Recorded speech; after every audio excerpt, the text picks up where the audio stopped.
The main barrier to entry is not ease of use or discovery.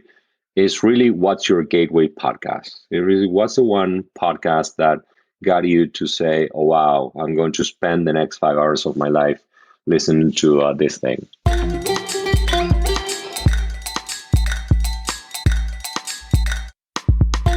Podcast Junkies, episode 218. Welcome back in this wild, wild world in which we're living. We have a very special episode today. It's with none other than Hernan Lopez.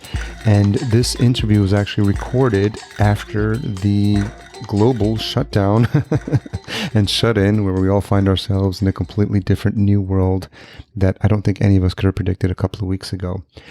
Interestingly enough, I had reached out to Hernan, who is a friend from my time in LA, and astute listeners will realize that this is Hernan's second time on the podcast. He actually helped kick off the second season of Podcast Junkies, episode 102, so make sure you check that out. We'll have that in the show notes as well. In case you missed last week's episode, we had a great conversation with Taz Ahmed, episode 217 of Good Muslim, Bad Muslim. This episode is brought to you by Focusrite. There's a fantastic sponsorship happening this month. Focusrite has launched the Podcast Studio Makeover, and it's running from March 6th through April 17th. This is an amazing giveaway, and you should definitely jump on this. They've partnered with a group of companies to give away 3 prize bundles to chosen winners, each of them valued at over $2,300. This bundle is bananas. First off, it's the Scarlett 18i8 third generation USB audio interface. It features 4 upgraded third generation Scarlett mic preamps, the switchable air mode I've mentioned earlier, 2 high headroom instrument inputs, 8 line inputs. This thing is amazing. Then there's the Heil PR40 and PL2T boom arm, a free month of Squadcast. You guys know I love Squadcast, plus 50% off the first 2 months. Simplecast, again, another fantastic partner of the show. You get the first month free. Audio Mute, you get a $500 store credit and a free consultation. Hindenburg, a $95 store credit, enough for a journalist to be applied towards an upgrade. And Adam Audio is providing a pair of SP5 headphones. Last but not least, you get to pack it all up in your Namba gear, Lil Namba Remix backpack. This is a crazy, crazy, crazy kit. Make sure you sign up. I've created a special link. Go to podcastjunkies.com/Focusrite promo. That's podcastjunkies.com/Focusrite promo. What are you waiting for? Go sign up now. So in this interview, we jumped right into what's front and center for everyone and what's happening with folks around the world who are forced to work and podcast in environments that they're not used to, and how that's affecting the world of podcasting, how that's affecting the world at large, and the impacts that it's had. And we spend a little bit of time in the beginning of the interview talking through that. It just seems really relevant, and it was nice to have someone who's got some context and has actually been through a couple of other challenging experiences, especially coming from his time in Latin America, which I think is really relevant to the current environment we find ourselves in. We then dive into the feedback Hernan received after Podcast Evolutions, Podcast Academy, and some of the things that are happening over at Wondery and the future of podcasting in this environment, and things that the team has planned for the coming year. All in all, a fantastic discussion, very engaging, always a good time when I get to connect with and speak with Hernan, especially with the experience that he brings and his perspective and his passion for podcasting, which definitely comes through in this conversation. Let's not forget that this episode is also brought to you by Fullcast. Fullcast.co is the website. If you need help with any aspect of your show, from launch to production and marketing, we can help. Schedule a free chat at fullcast.co/chat15 about your existing or new show. Stay tuned to the end of the episode, where I not only reveal this week's retention hashtag, but also give you a sneak peek into a new tool I'm using called Thyssen. So I'll give you the details, but you'll have to listen to the whole episode, and I talk about it in the outro. So let's get into this conversation with Hernan. So Hernan Lopez, thank you for returning for round 2 on Podcast Junkies. Thank you very much. I'm very happy to be here. So, Hernan, we are recording this March 25th, and I think just to put a historical place marker on where we are in this moment in time, it is the middle of a COVID-19 coronavirus pandemic, which is something that's unprecedented in my lifetime and most people's lifetimes. And I think this is we're in completely uncharted waters. And I just wanted to do just a check-in for you. First off, that just to see that you and your family and loved ones are safe, and what's been the impact for you, or what's the past week or two look like? Thank you for asking. Well, we're doing great, actually. My whole family is here in Los Angeles. LA has been fortunate in not being as affected yet. We're a little behind the curve. Obviously, the trends are the same as they are everywhere else, so it's just a matter of time. But luckily, we're all good. My parents who live in Argentina, they're fortunate that their government imposed a lockdown before it's too late. So they essentially did at the same time that California did it and New York. Yeah, business is okay. I mean, we haven't seen any meaningful cancellations on the advertising side, and we've seen the same little dip in audience that I think everybody else is seeing as more people are working from home. Their routines are getting disrupted. So that great me time that people had when they were commuting, you would never think that people would miss commuting, is now gone. But the trends are starting to come back to normal on the listening side. We've seen already some people going back and finding new ways to listen and new times to listen. But as you said, this is really unprecedented. We haven't seen anything at this level before. In my lifetime, as you know, I grew up in Argentina, and when I started hearing the news back in early January, and when in late January is when I saw the signs and of possible effects beyond the health effects. I remember the many crises that Argentinians and many people from many Latin American countries had, and one vividly that came to mind was in 1989, there was a run of hyperinflation, and combined with huge unemployment and a recession, and people were rioting grocery stores. And I remember thinking, well, if I live through rioting grocery stores, I really can live through everything. And it wasn't until today that somebody told me, hey, I don't know if you noticed or you've seen the videos of people walking into CVS and just helping themselves to stuff. I don't know if you've seen that in San Francisco. It's sad because it's not rioting, but it's the effect is the same. So this will have big impact for sure, and it will be a durable impact. But I'm also mindful that there's something that I learned from a book called Good to Great, the story of the Admiral Stockdale who survived torturing in the Vietnam War. It's how to get past moments in your life that that make you think you're not going to make it. And essentially the summary is confront the brutal facts, but at the same time retain the faith that you will prevail in the end. And it's a really hard line to navigate because you need to do both. You need to be realistic, and at the same time, you need to be optimistic. Because if you're not realistic, if you're Polanish, and that's essentially what Admiral Scottsdale was essentially describing the people who did not survive the torture camps there in Vietnam. They were both the Pollyannish, the people who were widely and unreasonably optimistic that they kept saying, okay, we'll be out by Christmas and we'll be out by February, and then that never came. And then on the flip side, the other people who didn't survive were the negative, the people who essentially gave up.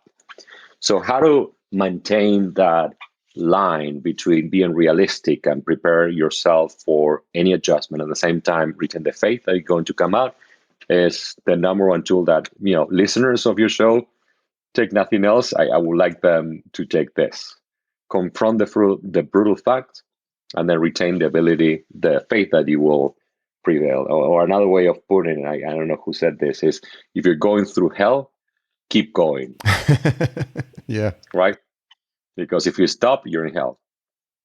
Yeah, and I think there's it's almost like the fight, flight, or freeze mindset, right? That they talk about sometimes when people like or confront something that's beyond anything that they've ever comprehended before, and they don't know how to react because there's no frame of reference for what should I do in this situation, and that's when the instinctual behaviors come out, and I think that's what we're seeing a lot of now. And I posted some on LinkedIn a couple of days ago that someone told me is that as leaders, we're either leading or hiding. That's literally, it feels like there's no in between at this point. Like if you are, and you could be leading your family, you could be leading a company or, any sort of community, I think. And I think what we're seeing right now is what I've been most inspired by is people, especially in the entrepreneurial community, who just come from this mindset of like, we are, we're born for this type of adversity because, that's how we got to this point. I think it's fascinating to see some of the behaviors that are coming out. Yeah, podcasts came out of 9/11. Yeah.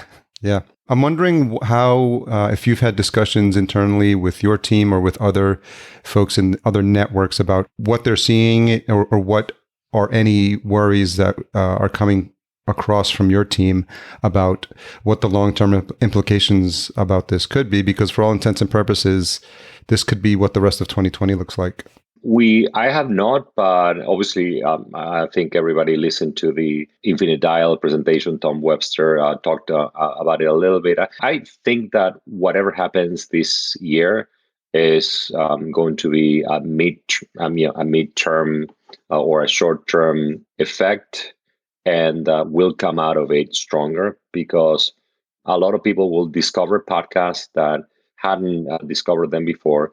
And podcasts are among the few media that will continue to be produced without any interruptions. If you think about the business of television or movies, they had to completely shut down because there's no way you can do it without being physically present. And in our business, we are 100% at full production because a lot of our shows are being produced and written and recorded remotely already. So, but I think again, just the same way that people will come back into former podcasts or listeners of podcasts who had to pause or listen to less or sometimes run away from so many news are going to come back to their old habits. I think we're going to see a lot of people. So the trend that Tom Webster in Infinite Dial was drawing, there's no reason why it should be interrupted. It's just a natural trend. So we'll see more listening going on. I've heard some people comment that are finding themselves in these new situations at home with both spouses at home and, kids. And so one of my friends has like 7 people in his house right now. So he's losing his mind a little bit. But also that there's mental health challenges as well. I think our mutual friend Ben Adair has released a new podcast called Pandemic Check-In. I don't know if you've heard it. I have not, but that's a great idea. Yeah. And he's got mental health professionals talking about the impacts of like what it's like to be in the same space with people where you can't go. And even people who are mental health professionals who normally would have left their job and comes home for the safety of like leaving and being away from that for a while. Now they have to confront it on a daily basis. That's right. They're having fever. They're stuck. They get Stockholm syndrome.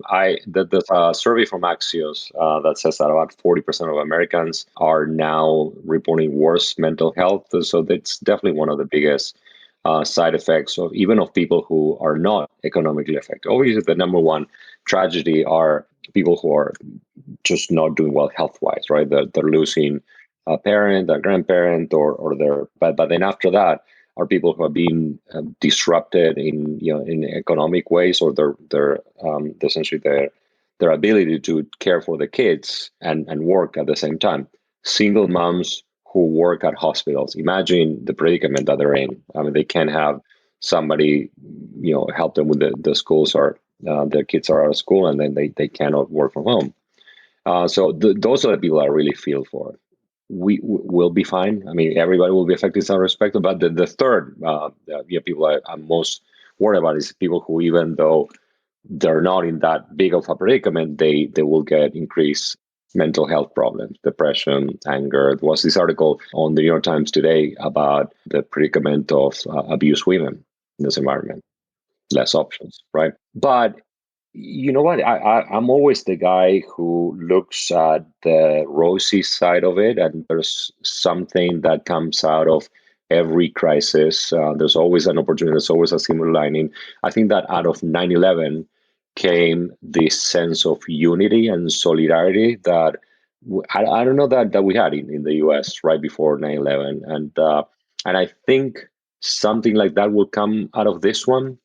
I think we will learn how to be thankful for the little things in a way that, after this long economics expansion and low unemployment and just booming stock market for those who participate in the stock market and rising home prices, you kind of like lose sight of the little things that matter. And I think now people, I know it happens to me anyway, we're smelling the little roses, as the saying goes. Yeah, yeah, yeah. Reaching out, smelling the roses, and just being thankful for the little things that we have, including toilet paper.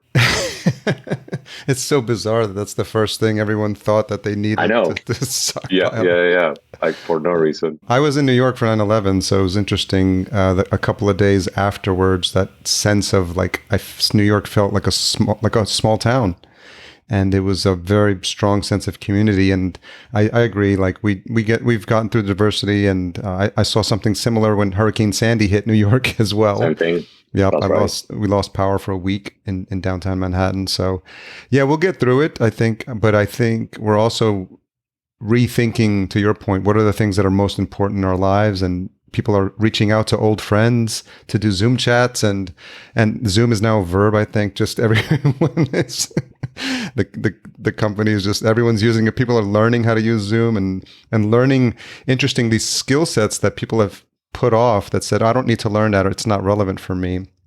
I think we're going to move, and it's interesting how we're almost being forced to move into this virtual real world, because, if this is the new norm for the next 12 to 18 months, I mean, we can talk a little bit about, what's coming up in terms of conferences, but that's just one aspect. Live events, like everything that we thought we knew about in-person or gatherings has been dramatically shifted.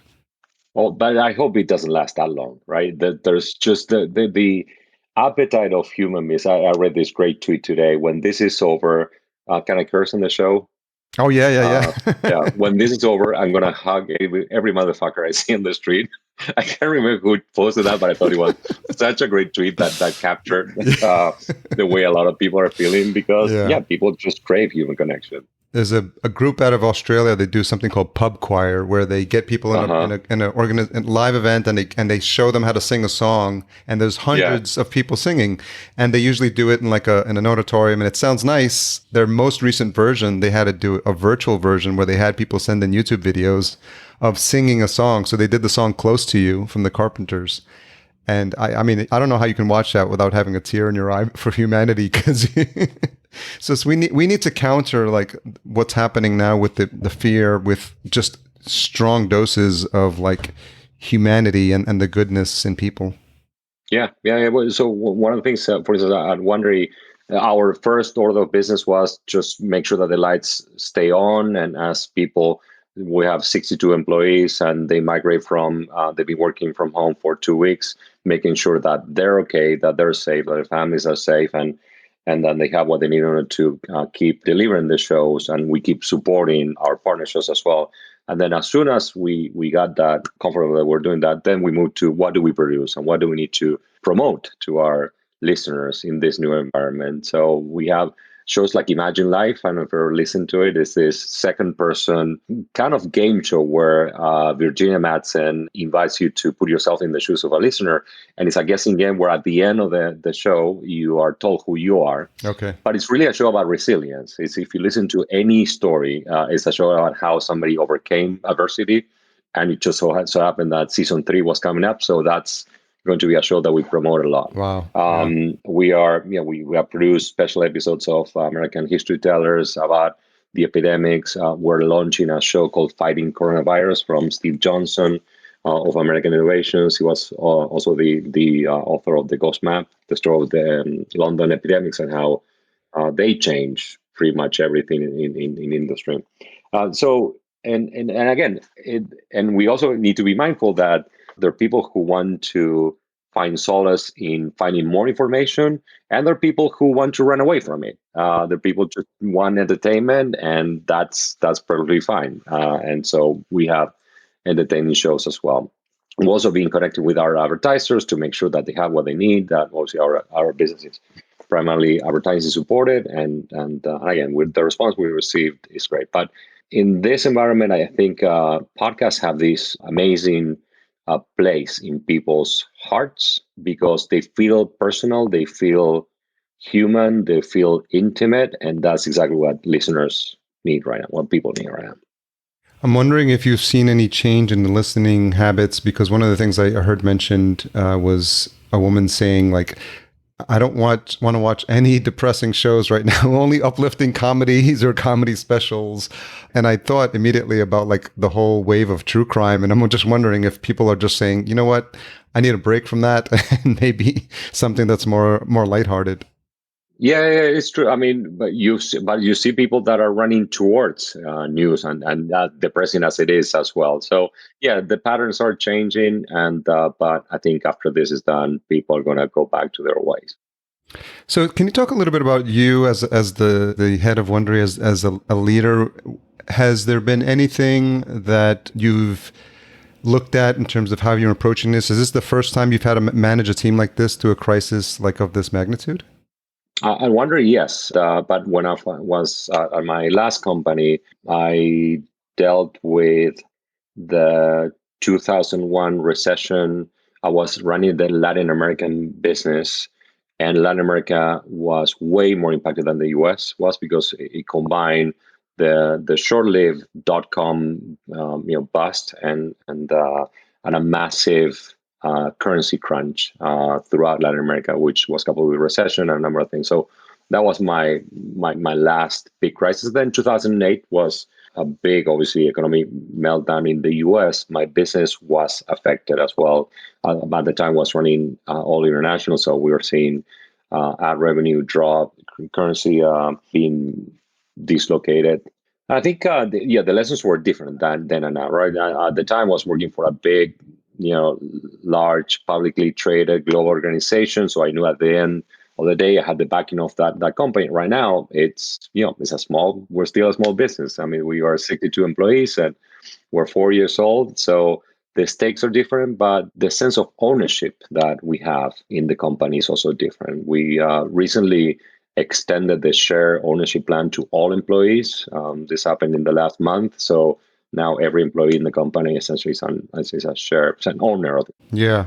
Where do you get your inspiration as a leader in general, like, and especially during times like this? Yeah, and so I had some really great bosses throughout my life, from David Hassanen to Chase Carey to Peter Rice, and people that I learned a lot from, and people who had managed through multiple crises and had managed even bigger groups of people than I had. And I read a lot. I'm a business book junkie.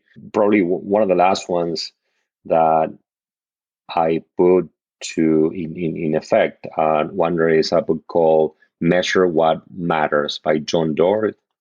And it is a book about how you set goals called OKRs and how do you put them in practice. It's too thick and too boring probably for 90% of the people in the world, but it's I'll pick up something and I'll share with my team. We have a weekly all hands on deck meeting that now is happening remotely. And I invite people to share stories that they hear, because there's always a learning in almost every interaction that become part of if you're listening close enough. Mm-hmm. So let's shift the gears, because obviously there was had a whole list of things to talk about as of a couple of weeks ago, and it feels like all of that has been completely thrown out. But let's talk a little bit about the podcasting landscape, and specifically like what was coming up. And you mentioned there was the mention of the Podcast Academy, which was the big deal. That seems like so insignificant now, given the past couple of weeks in terms of what's top of mind for podcasters. But can you talk a little bit about what you're keeping an eye on in terms of what's going to be canceled, what's shifted, what was on the calendar, and what's being looked at more closely now? For us? Yeah, for you. Well, for the pod, yeah, for the academy, and then how you're thinking about like events you were going to be attending as well. Look, I mean, yeah. So one of the first things that happened, we had the Podfront San Francisco show scheduled for May, and we postponed that to September. I think yeah, live events are probably going to be in pause until the summer. I am really looking forward to going to Podcast Movement in Dallas, though, because that's a show that I really love. It's one of the best events in the industry, and my whole team is going to be there. And we had to postpone one launch of a show that we had announced already was going to come up in April. It's called Bunga Bunga, and it's the story of Silvio Berlusconi, the Prime Minister of Italy. Great show, creatively it's coming along great, but it's just not the right time to tell a story about Italy right now. Oh, that's interesting. Yeah. Other than that, I mean, we're still producing the same volume of episodes and the same quality of episodes that we were before. Our partner shows have not skipped a beat. We launched a show, even that reached last week. We re-released another show, Joe Exotic, this week. So we're still in business, still open. And as to the Podcast Academy, we have a call with the governors next week, and that call was scheduled when we had the first meeting in person. We met for the first time in person. It was actually half the people in person in New York and about half remotely, and this was just when the pandemic was started to become more and more talked about in the U.S. And since then, we had three other governors join and confirm that they joined, and the goal is to keep going. Obviously, be mindful of timing and announcements, and just be sensitive and hit the right tone.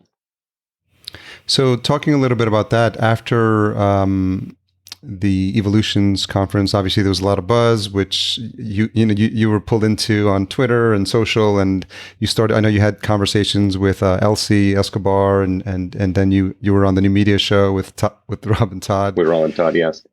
So I'm interested in what you were seeing, because obviously there's a portion of the podcasting community that seems to have been like taken off guard or caught off guard, and then we're feeling left out.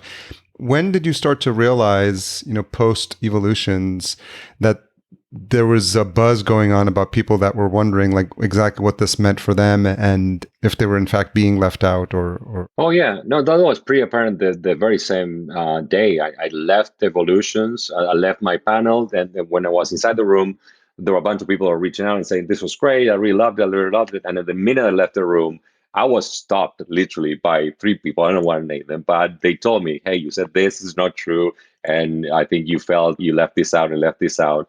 And I said, no, actually, I didn't say this, but thank you for your concern. And that's when I realized that something that I had said had been lost in translation. Maybe I misspoke, but it is true. I mean, to the credit, it is true that when we created the Academy, we did in a very short period of time. Essentially, we started talking in December, and we had this great moment. The ideal opportunity to launch it was February 14th, and with that keynote slot, with everybody in the room, and we had critical mass of people that we thought were representative of the industry. Still think are representative of the industry, but we knew that by definition, there's no way we could have reached out to everybody, which is why out of the 17 slots, we only had 11 confirmed at that time, and we had left 6 open for consideration. And we also knew that we had to do this in a relatively confined way, because if you just leave the idea for too open for too long without being concrete, there's an opportunity that different agendas come into play and people just lose track. And these organizations are hard to do. Yeah, they're really, really hard to do. And then, I wasn't on the board of GLAAD, a not-for-profit, for 4 years, so I just know from firsthand how difficult they are to run, and even more so to start. But since then, as you mentioned, I talked to Elsie. I've done a number of conversations with independent podcasters, and that's one of the goals. I mean, in on my to-do list this week, I need to recruit the last 2 independent podcasters to the board, and I have conversations with 2 people now, 2 women, and hopefully we'll get to yes with both of them. If you had to summarize the takeaways, without going into the specifics of all the follow-up conversations you had with folks that, we would consider the indie podcasters, and I guess the definition is a bit flexible, but probably people that are producing a show on their own with no team. And you spoke to folks like Elsie and Todd and Rob. What did you learn as a result of those conversations, maybe that you had not known before or just did not have enough information about before?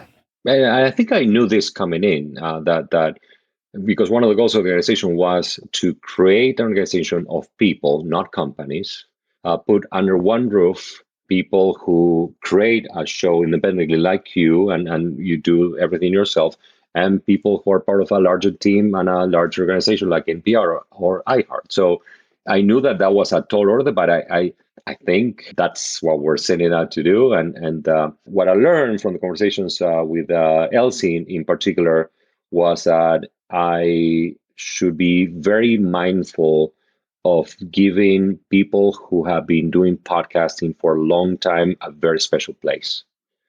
Because it's not enough to essentially go and include independent podcasters on the board, and it's not enough to have independent representation. People who have been doing shows like Elsie for 15 years, they're a different category, right? So and so as a result of some of those conversations, for instance, we're going to create a special category of award.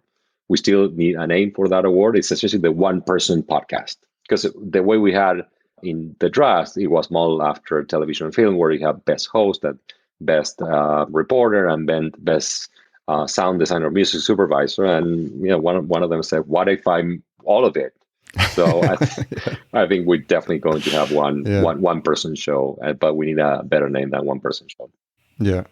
But then the other thing that came out is that, look, I mean, a lot of people just think about the awards as if that were the only goal. And this is not the only goal. This is an organization that the main goal, the goals are to promote, to network, and to recognize excellence, right?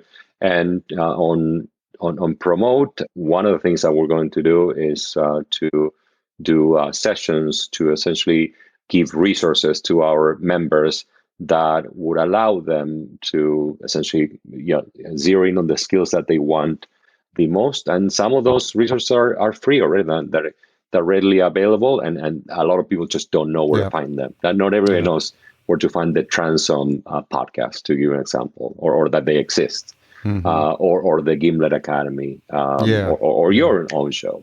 So it's there's obviously a number of meetups that already exist around the country of podcasters, and our goal would not be to replace those meetups, but to essentially sponsor them and become part of those meetups, because I think people, especially now, they're going to all move to Zoom for sure, but people just are longing for connection. And I think the Podcast Academy as a not-for-profit organization has a great opportunity to really become a voice for the creative community, especially given that we have people like Rika Murthy and Lawrence Porter, who are independent podcasters, all the way to Anya Grandman and Kerry Hoffman and Courtney Holt. So essentially every kind of creator is represented. Yeah, and I think having been in the community myself since 2014, I specifically sought out what I call the podcast OGs, the veterans. I was having conversations with Rob Greenlee, with Elsie Escobar, folks like Gary Leland, who had been podcasting close to 10 years at that point, or maybe even longer. And I think they bring it into a do-it-yourself like mindset and ethos, where they're just like when you talk about like the homebrew club in the Apple days, about the people who are like building PCs and stuff like that, and you watch these movies about the stories about Bill Gates, like the workshops that they would attend, I think that community is what is the early days of podcasting. And obviously we have to grow as a community, we have to grow as an organization, as a group, and evolve as well. So we have to pay homage to. I think it's important to not also be stuck there and fight against anything that's happening that introduces fresh blood, new perspectives, and just is open to using technology to ensure that at the end of the day, we're delivering what we want to do, which is a quality show to our listeners. Yeah, that's another thing I learned. What's an OG? I had not heard it for the OG podcasters. And the other thing I learned is that I known you for now 4 years. We're both Latinos. I think of myself as an independent, as the scrappy guy, because up until 3 years ago, we had barely any shows with I 6 remember. employees. And I still Yeah. think of myself as one of the scrappy guys. But then I realized that when I go out and give a speech like this, a lot of people think of Wondery as one of the big guys, and the same way that for us, no, the big guys are that company or that company. So I think that it was just a reminder that partially with very good intentions, I wanted to create an organization that creates the biggest possible tent, and the bigger possible tent will inevitably have to have different kinds of voices, and those voices will be diverse, and they may not always agree. But that's like one of the coolest things about podcasting, as I said in the speech. You still can have that kind of diversity in one medium, whereas if you look at television, you look at film, given the amount of money that it takes to make a movie or make a television show, only a few select companies can make a movie or a television show. As someone who's self-identified, you mentioned Latino and gay as well. That aspect that you mentioned about diversity, how much does that hit home for you in terms of like being an important aspect of what you're trying to do? Yeah, it's hugely important. Obviously, from the get-go, I proposed to every board member, and they all agreed that the majority of the governors should be women. And this day and age, so many organizations have a board that started with 80% men, and then they had to move into more balanced representation. I said, why don't we just start? It's 2020. Let's start it. How important do you think that is for people that I think about just growing up in terms of like having role models that were Latino, for example? And when I would notice someone that was a performer, for example, John Leguizamo, like when growing up, I was so drawn to him because I was like, whoa, like, I can relate to him because he tells stories of like that remind me of growing up. And I'm wondering, as the industry grows, there's a whole new group of, minority and other types of people who self-identify in different ways, kind of seeing people in those positions. And I think for me, it feels like it's important that there is that mix, because it feels like aspirational. Like it feels like that's what's possible if I can see people in those positions.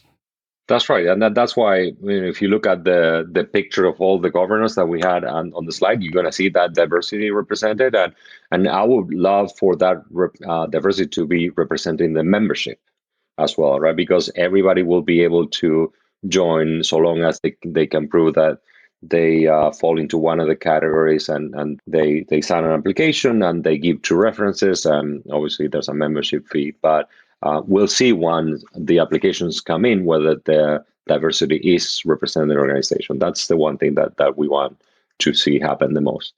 I don't know if you had heard, but we had attempted a organization called the International Podcasters Association, and we started it last year. It was James Cridland was a part of it, a couple of other folks from the independent podcasting community, Liz Covart, Glenn Ebert, Chris Curran, and Jimmy Lagunar. And I think that's everyone that was on the founding board. Hopefully I'm not missing anyone.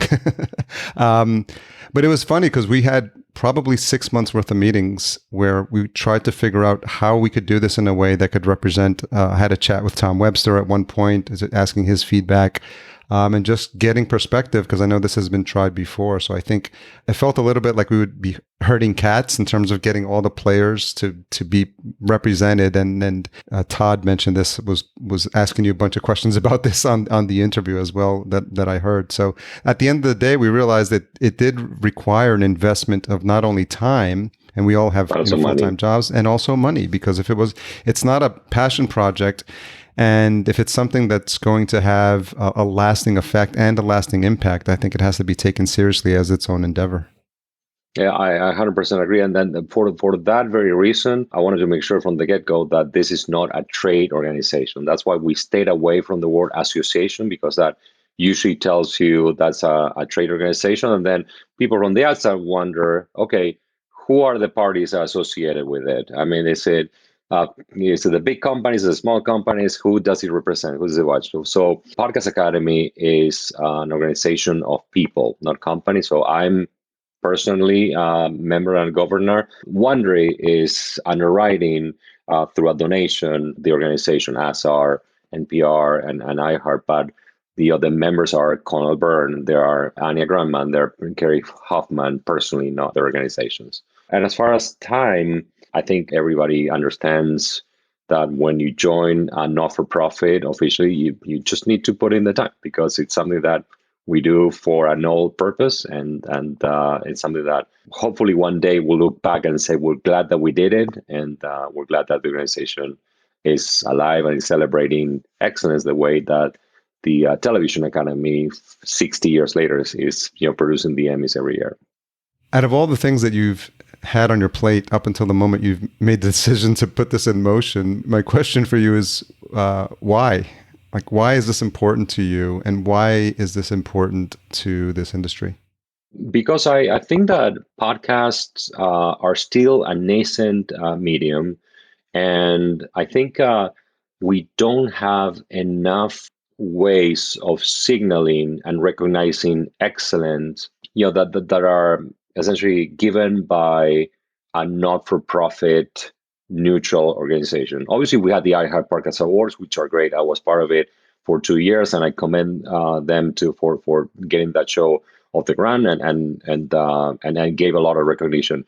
But I think there was a need for a not-for-profit based association that included more of the independent voices as well. And I don't think that role was being fulfilled necessarily by the Peabodys or the Edward Murray Awards or any of the other awards that specifically go to podcast journalism, because those are really hard to get. Obviously, they're usually reserved for news organizations. So again, the way I think that and at the same time, a professional membership organization is something that our industry needs, because there's just so many podcasts out there, and some of them are being done for hobby, and some of them are being done professionally. Some of them are somewhere in between. So I think there needs to be a place where people who want to become professionals can have an association that they can call their own. Where do you see, like, where are we in terms of the industry? I had a nice chat with James Cridland on a couple of episodes ago. Just if you think about the arc of, and you've had some experience, obviously, because of the work you've done in TV, and you've seen how the adoption rate picks up and where we are and the impact that a medium can have. Where do you see that we're at? Because I think I feel that as much as I've been around for a while, it still feels like early days. It's still early. I mean, you still go. I mean, I don't know whether people have the same experience. I still go to cocktail parties and I have to explain to people what I do. Yeah. And I live here in LA, right? So it's not. The other day we were pitching a show to a head of the studio, and that head of the studio said that they needed to listen to watch our podcast. Still early days. We're probably close to an inflection point right now, in that 37% of Americans listening every month, you are a place where you either listen or have somebody in your family who's listening.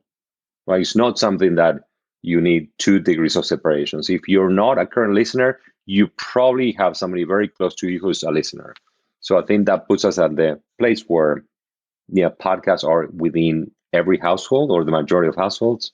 And I think that's an inflection point, because that's the point at which, if you're the non-listener, the podcast curious, and then your girlfriend, for instance, is obsessed with Dirty John, she's gonna tell you, you know what, next time we're gonna drive, we're gonna listen to Dirty John, and then you'll get hooked. Are you tracking or seeing anything that's happening in the app ecosystem, in the hosting companies? Because anything we can do to make things easier, I think, is for people to consume, is always a good thing. But the litmus test is to give the phone to your grandmother and say, hey, can you subscribe to my show? And then just come back a day later and see what happens.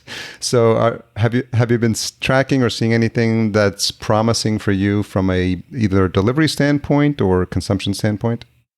I haven't seen any. Look, I mean, I've been a user of the Apple Podcasts app as my primary app for many years now. Although I have every app on my, not every app, but all the big ones I have on my phone, and I go in often to check and do different things. And I think that the marketplace is very well served as the apps that we have. The main barrier to entry is not ease of use or discovery. It's really what's your gateway podcast. It really what's the one podcast that got you to say, "Oh wow, I'm going to spend the next 5 hours of my life listening to this thing." And that's essentially one of our goals at Wondery is to be the home to more gateway podcasts than the year before and then the year before. Yeah, that's helpful. So just a couple of questions that I like to ask as we wrap up. What's something you've changed your mind about recently? So one of the things I changed my mind about is the impact of coronavirus. I have to say, in mid-January, I was still drinking the Kool-Aid that it was going to be okay, that it was going to be contained and short-lived. And it was in mid-February that I started to see the numbers coming out of Italy in particular. And I said, okay, this is something that has potentially a really big impact. So that's one. What's the most misunderstood thing about you? The most misunderstood thing about me is that I'm somehow part of the establishment because I used to work for Fox. And I don't know if anybody assumes that I'm a Republican because I used to work for Fox. I'm actually independent. And I have, I never had any connection with Fox News. And yeah, I still have friends over there. Actually, the guy that hired me at Fox, he's now working at Fox News. But no, I'm very, straight down the line independent. Have you watched the Bombshell movie about yes. the behind the I scenes? watched Bombshell and I listen and I watch The Loudest Voice. Oh yeah, fascinating peek into the insights of what was happening in that organization. I dated a girl who used to work at Fox in early days, and I think I've been to Roger Ailes' apartment, which is a little weird to say, but this was like 1990. Probably 93, probably at the time. It was just early. This is before there was anyone understood what Fox News was, but it was interesting. So. Well, lots happening, and I appreciate you making the time during these interesting days to come on the show. I truly appreciate our friendship and the fact that we just happen to have this moment in time to capture not only what's happening in the world of podcasting, but what's happening in the world overall, and how those two are intertwined now in a way that's been interesting to watch from a social experiment. Because what do people do when they're confined, and how do their habits change when it comes to consuming content and podcasts? So it's been fascinating to watch, and I'm incredibly grateful for you to find the time to have this conversation with me. Oh, thank you so much. It was a pleasure. Always reach out, and hope to see you in person soon. Yeah, I don't know. Soon my enough. LA trip is a bit delayed. Yeah. Where's the best place for folks to engage with the shows and with you if you're active on any social channels? I am on Twitter at Hernan Lopez and as well as LinkedIn. And for our shows, they can go to any of the podcast players and look for the Wondery shows. We just, as I mentioned, launched Joe Exotic, and before that, we launched Even the Rich. So those are two shows I listen to a lot. Well, definitely. Again, thanks for taking the time. I appreciate you sharing your insights with our audience. All right. Thank you very much. So thanks again to Hernan for coming on the show and spending a bit of time in these crazy times with everything that's going on. I'm glad we got a chance to talk about things relevant to our current environment with the coronavirus crisis, and also we're able to chat a little bit about what's happening in the world of podcasting. It seems like things are changing day by day in this new world that we live in. So I just want to remind you again that I want all of you to be safe and healthy. Hope your family is safe and healthy, and to stay positive and to stay focused on the things that you can change and help the people that you can help, and take care of yourself first and take care of your business first, and keep podcasting if you are a podcaster, because I think now more than ever, we need to be surrounded by our community and by the folks who count on us week in and week out. I saw a couple of folks mention that they were listening to Podcast Junkies episode on Instagram, and that really warmed my heart. And just little things like that for a podcaster is the fuel that keeps us going, and it really inspires us to keep recording our shows. Intro and outro music composed by Cedar and Soil. Check out his fantastic music at cedarsoil.com. Podcast production and marketing provided by fullcast.co. Show notes provided by Thyssen. I teased them out in the beginning of the episode. I've had a chance to dig into the tech a little bit with the founder, Ben, and I'll put a link to the show notes to the new page that was created for Podcast Junkies on Thyssen, and that's THISTEN.co. I'd love for your feedback as well, so check out the link in there. Head on over to a couple of the recent episodes of Podcast Junkies that have been transcribed, and I'd love to hear what you think about it. You can comment on it, and there's still some functionality that's going to be added in the coming weeks, but I'm really excited that I got to test it out a little bit, and excited for what Ben and the team are putting together there. Thanks to our episode sponsor, Focusrite and the Scarlett 2i2, which is my go-to sound card in use for this episode specifically as well. Make sure you check out podcastjunkies.com/Focusrite promo. It's still going on as of this recording, and it's over $2,300 in gear and prizes, including an hour-long consultation with me. We'll be mixing in some of the content I had recorded prior to the shutdown, so I want to make sure I get those episodes out. I've got conversations with Daniel Desir, Ian Gaines, Amy Woods coming up that I'm excited to share with you. Next week, we're going to have a chat with Danielle Desir. She's the founder of Women of Podcasting, and it's a great story how a need arose in her community and she stepped in to fill that void, and it turned into a fantastic group that's still going strong and growing. So looking forward to that conversation. If you made it this far, no doubt you're waiting for the retention hashtag. Let's have a little fun and go with Wonderful Hernan. So it's Wonderful and Hernan's name, Hernan. Now more than ever, thank you for taking the time to listen to this show. I know it's not anything that I take lightly.